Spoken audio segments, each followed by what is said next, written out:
Hello everyone, this is Tanushree and you are watching English Shekho with Tanushree ma'am. আজকের ভিডিওতে আমরা article সম্পর্কে জানব। তো আর্টিকেল ইংরেজির একটা বিশেষ গুরুত্বপূর্ণ অংশ। তো প্রথমেই আর্টিকেল কাকে বলে, কত প্রকার এবং কি কি। এ অ্যান্ড দি কে আর্টিকেল বলে। ইহা দুই প্রকার, যেমন ইনডেফিনাইট এবং definite. A and K indefinite article বলে এবং দাকে ডেফিনাইট আর্টিকেল বলে। অর্থাৎ এ আর অ্যান্ড কে ইনডেফিনাইট আর্টিকেল বলে। দা, যে বাক্যতে টা, খানা, খানি, রা, টুকু থাকবে সেই বাক্যে কিন্তু দা বসবে এবং এটি কিন্তু ডেফিনিট আর্টিকেল। তো আরেকবার করে আমরা জলদি করে শিখে নিই। এ অ্যান হলো ইনডেফিনাইট আর্টিকেল এবং দা হলো ডেফিনাইট আর্টিকেল। তো এ অ্যান কোথায় কিভাবে বসে? অর্থগতভাবে এ অ্যান যেভাবে বসে, যখন একজন একটি অনির্দিষ্ট একটি প্রতি হিসাবে নামে একজন কোনো এক এইরূপ অর্থে ব্যক্তি, প্রাণী, জাতি, শ্রেণী, বর্গ গণনা করা যায় এমন বস্তু যদি হয়, তবে তার আগে এ বা অ্যান বসে। অর্থাৎ নাউনের আগে কিন্তু এ বা অ্যান বসে। যেমন এক অর্থে, যেমন এক কাপ চা, এ কাপ অফ টি। এবার সেন্টেন্সে দেখা যাক, give me a cup of tea, আমাকে এক কাপ চা দাও। এবার একজন অর্থে দেখা যাক যে এ টিচার, একজন শিক্ষক।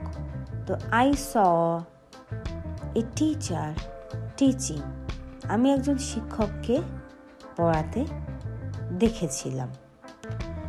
তো একটি অর্থে, এবার একটি যদি বোঝায়, যেমন একটি কলম, এ পেন, একটি বই, এ বুক, একটি গাড়ি, এ কার। আবার অনির্দিষ্ট একটি যদি বোঝায়, সেই অর্থে কিন্তু আমরা অনেক কলম, যেমন এ লট অফ পেন্স, অল্প সময়, এ লিটল টাইম। আবার কোনো একজনের নাম যদি বোঝায়, যেমন মিস্টার অনুপ নামে একজন, এ মিস্টার অনুপ।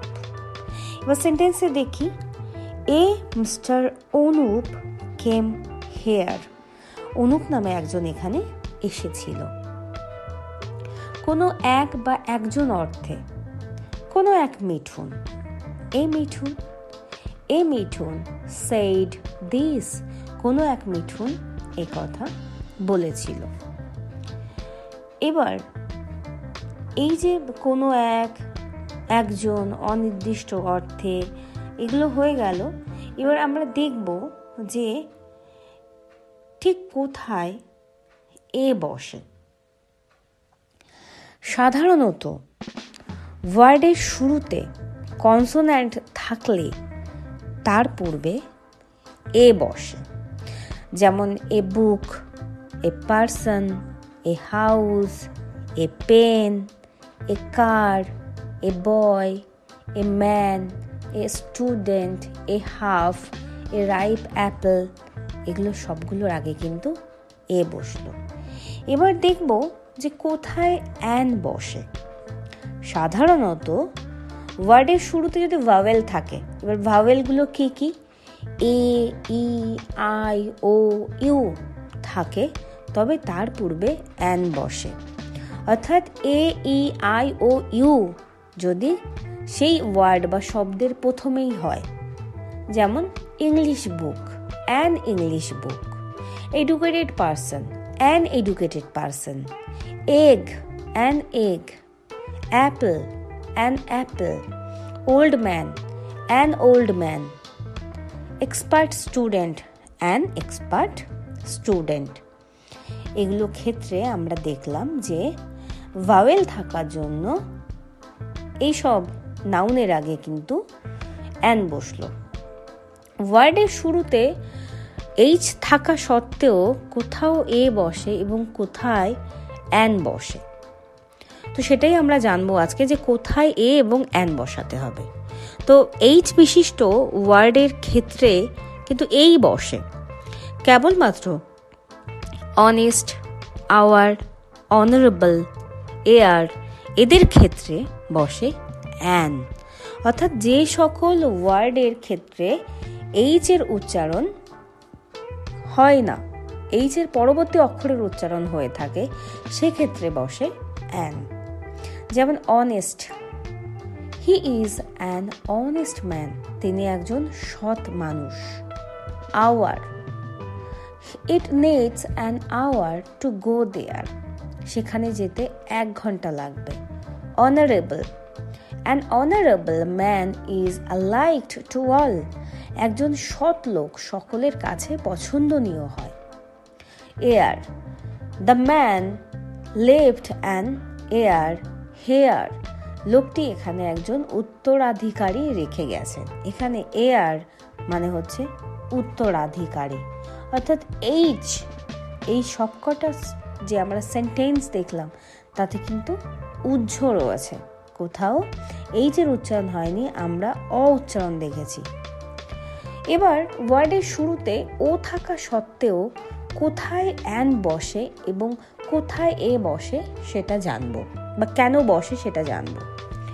ও বিশিষ্ট সকল ওয়ার্ডের ক্ষেত্রেই কিন্তু অ্যান বসে, তবে কেবলমাত্র ও এন ই ওয়ান এবং O N C E once এদের ক্ষেত্রে কিন্তু এ বসে। যেমন he gave me a 1 rupee note, তিনি আমাকে একটি 1 টাকার নোট দিয়েছিলেন।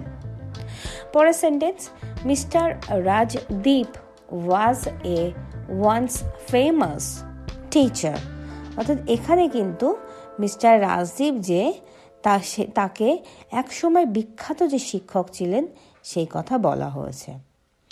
এবার ওয়ার্ডের শুরুতে যদি ই থাকে, ই ইউ থাকে, ই ডাব্লিউ থাকে, এদের ক্ষেত্রে কোথায় অ্যান বসে এবং কোথায় এ বসে সেটা জানবো। কারণ এই যে লেটারগুলো, সব লেটারগুলো ভাওয়েল।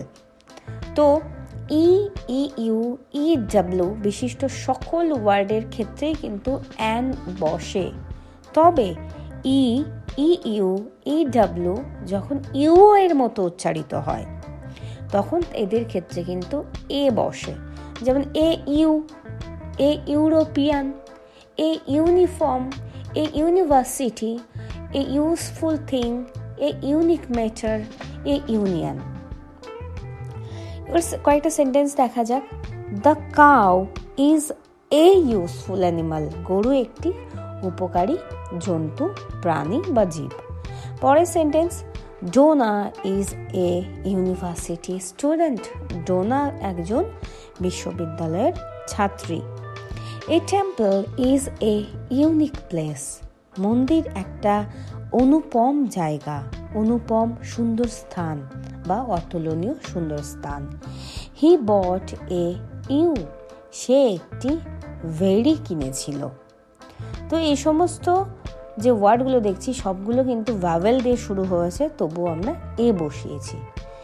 এবার শব্দের সংক্ষিপ্ত রূপ অর্থাৎ অ্যাব্রিভিয়েশন যদি হয় তবে সেক্ষেত্রে সেই সব ওয়ার্ড যদি এফ, এইচ, এল, এম, এন, এস হয় তবে কিন্তু তার আগে অ্যান বসবে।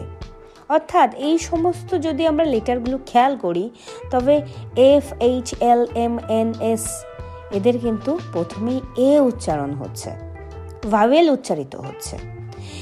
এবং বি, সি, ডি, জি, জে, কে, পি আর টি যদি হয় অ্যাব্রিভিয়েশনের তাহলে কিন্তু এগুলোর আগে এ বসবে।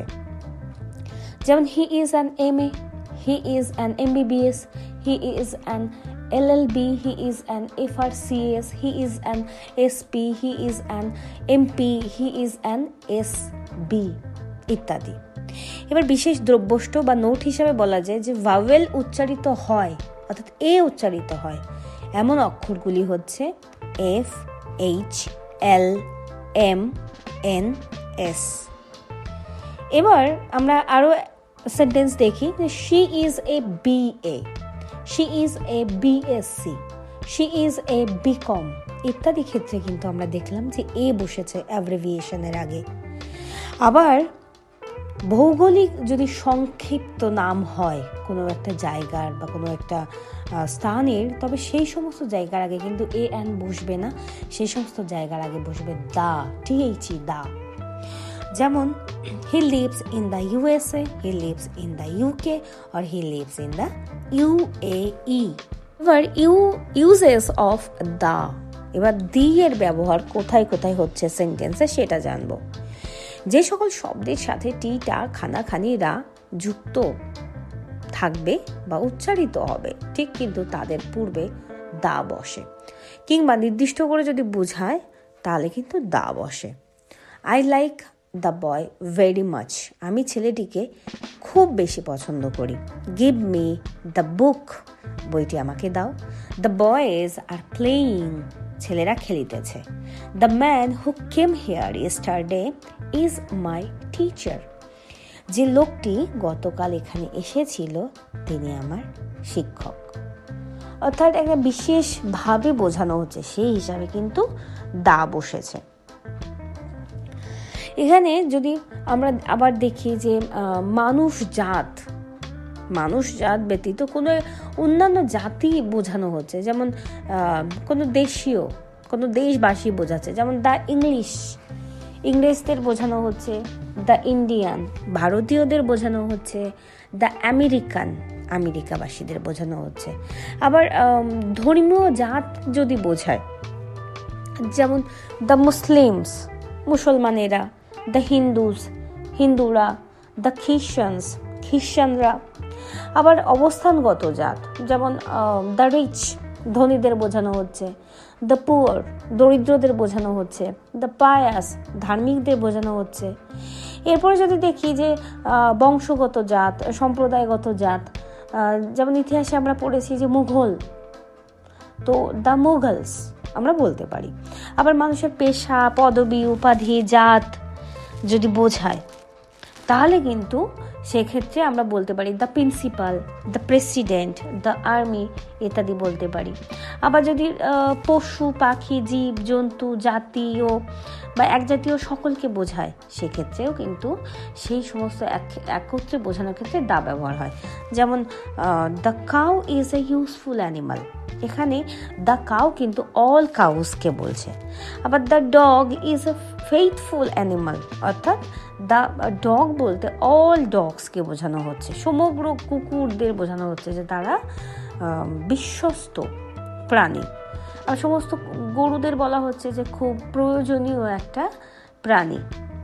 তো এইভাবে কিন্তু আমরা যে দেশীয় জাত দেখলাম, ধর্মীয় জাত বা অবস্থানগত জাত, এইভাবে কিন্তু তাদের সবার আগে কিন্তু দা বসালাম।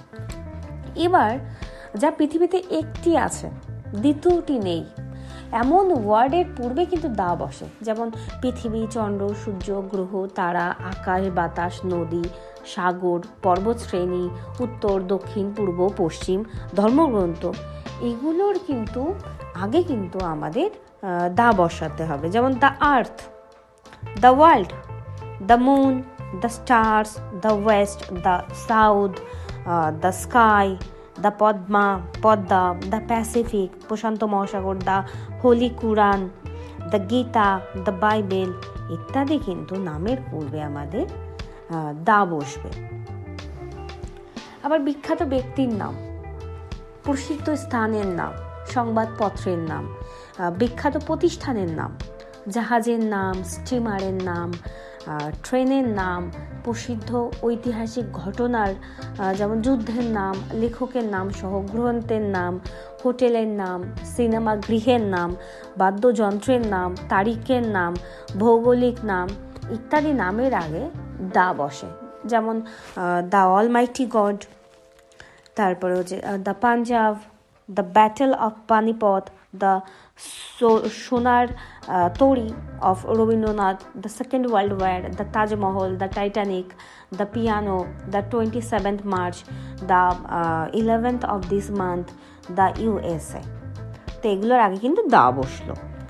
এবার দুইয়ের মধ্যে যদি তুলনা বোঝায়, অর্থাৎ কম্পারেটিভ ডিগ্রি হয়, তো এর পূর্বেও কিন্তু দা বসে। যেমন Rona is the better of the two girls. দুজনের মধ্যে তুলনা বোঝান যে রোনা হচ্ছে বেটার আরেকজনের তুলনায়। আবার পরের পয়েন্টে বলা যায় যে সুপারলেটিভ ডিগ্রিতে দা বসে থাকে। যেমন he is the best boy in the class. আবার কোনো ব্যক্তি, বস্তু, প্রাণী, স্থান এবং অন্যান্য যে কোনো কিছু থেকে কোনো কিছু আলাদা করে বোঝাতেও কিন্তু দা বসে। যেমন দ্য লাভ অফ মাদার, মায়ের ভালোবাসা, the people of West Bengal, পশ্চিমবঙ্গের মানুষ, the colour of the pen, কলমটির রং, the water of the river, নদীর জল, দ্য কাইন্ডনেস অফ গড, ভগবানের দয়া। তো এইগুলো কিন্তু এইগুলো ক্ষেত্রেও আমরা কিন্তু আলাদা করে বোঝাতে দা ব্যবহার করলাম। যে নদীর জল অন্য কিছুর থেকে আলাদা, কলমটির রং, পশ্চিমবঙ্গের মানুষ, মায়ের ভালোবাসা, ভগবানের দয়া, এগুলো সব আলাদা করেছি। এরপরে প্লুরাল ওয়ার্ডের আগেও কিন্তু দা বসে। যেমন the boys, the students, the teachers, এরকম করে কিন্তু আমরা প্লুরাল ওয়ার্ডের আগেও দা বসাই। আবার বিশেষ উদ্দেশ্যে পরিদর্শন করতে যাওয়া হলো, স্কুলে পরিদর্শন করতে যাওয়া হলো, বা কলেজে পরিদর্শন করতে যাওয়া হলো, বা ইউনিভার্সিটিতে পরিদর্শন করতে যাওয়া হলো, টেম্পল, মন্দিরে পরিদর্শনের জন্য যাওয়া হলো, চার্চে যাওয়া হলো, হসপিটালে যাওয়া হলো, মার্কেটে যাওয়া হলো, কোর্টে যাওয়া হলো, প্রিজন, কারাগারে যাওয়া হলো। যদি বিশেষ পরিদর্শনের ক্ষেত্রে যাওয়া হয় তাহলে কিন্তু এই সব স্থানের পূর্বে দা বসবে। যেমন I went to the school to meet my son's teacher. আমি আমার ছেলের শিক্ষকের সাথে সাক্ষাৎ করার জন্য বিদ্যালয়ে গিয়েছিলাম। এখানে আমি বিদ্যালয়ে পড়তে যাইনি, আমার ছেলে পড়াশোনা করে, তার জন্য আমি দেখা করতে গেছিলাম। আবার যদি হয় যে একই গুণ রয়েছে, এইরকমই দুই ব্যক্তি বা বস্তুর সাথে যদি তুলনা করা হয়, এবার যার সাথে তুলনা করা হয় তার পূর্বে দা বসে। যেমন Kalidas is the Shakespeare of India. তো কালিদাস হচ্ছে ভারতবর্ষের শেক্সপিয়ার। তো এইভাবে আমরা তুলনা করার সময় আমরা শেক্সপিয়ারের আগে দা লিখলাম। তো এরপরে আবার যদি কমন নাউন বা অ্যাডজেক্টিভ এগুলো যদি অ্যাবস্ট্রাক্ট আইডিয়া রূপে ব্যবহৃত হয় তখন তাদের পূর্বে কিন্তু দা বসে। যেমন the mother rose in her, অর্থাৎ তার ভিতরে মাতৃত্ব জেগে উঠল। এখানে মাদার বলতে মাদারলি অ্যাফেকশনকে বোঝানো হচ্ছে। তো আজকের ক্লাস এই পর্যন্ত। আশা করি সকলে আর্টিকেল সম্পর্কে খুব ভালোভাবে বুঝতে পেরেছো। যদি তোমরা এটাকে 2-3 বার করে শোনো তাহলে কিন্তু খুব ভালোভাবে এটা আয়ত্ত এসে যাবে এবং তোমাদের ইংরেজি শেখার জন্য এটা কিন্তু খুব গুরুত্বপূর্ণ একটি বিষয়। তো সকলে ভালো থাকবে, দেখা হচ্ছে পরবর্তী ভিডিওতে। Thank you.